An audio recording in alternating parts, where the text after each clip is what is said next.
I think the number one deterrent for people who suffer from alcohol use disorder, after talking to thousands of people and families, is the alcoholic needs to take their sobriety and make it the most important thing in their life. It has to be a priority above all else.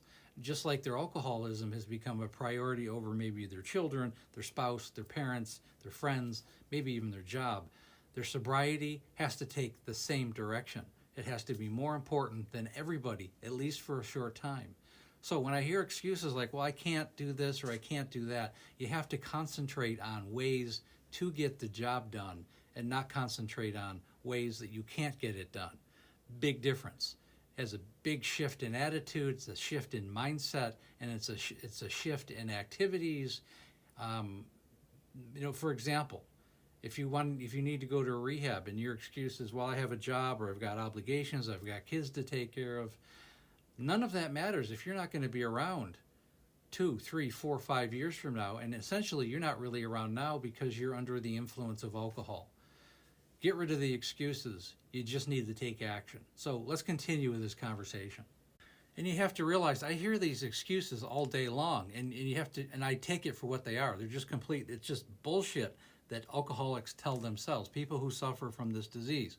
I can't do this. I went to AA meeting, I didn't like it. The guys smoked cigarettes, and then they did drugs in the parking lot. So they just look for a negative rather than all the incredible positives that happen there. I actually met somebody there that I thought could help me, that could be an accountability partner. Or, somebody said something that resonated with me, and I realized I found a kinship there.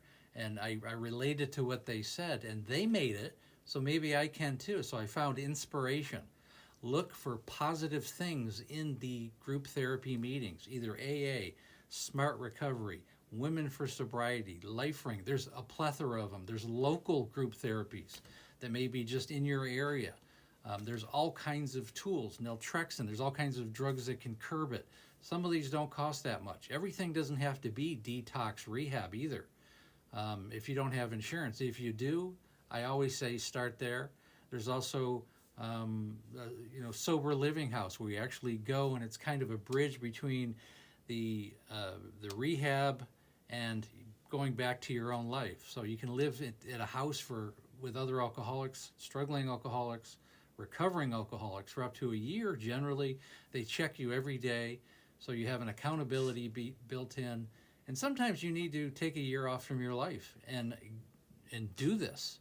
It's more important than anything else you have going on. So if you need to interrupt your life, then you need to make that decision.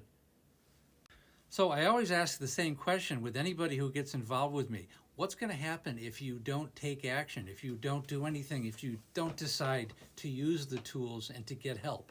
Because honestly, nobody does this alone, not successfully. If you want sustainable sobriety for the rest of your life, you have to get help. You have to reach out. You need assistance. You need somebody to walk you through. You need somebody to hold you accountable. You need somebody to communicate with. It's essential to long-term recovery. And to be educated on what's going on with you and how you're influencing not only yourself, your own life, but everybody in your life, which is just as important as what's going on with you. So on that note, when you're ready to get help and take direction and take control of your life again, click on the black and white picture. That's my picture.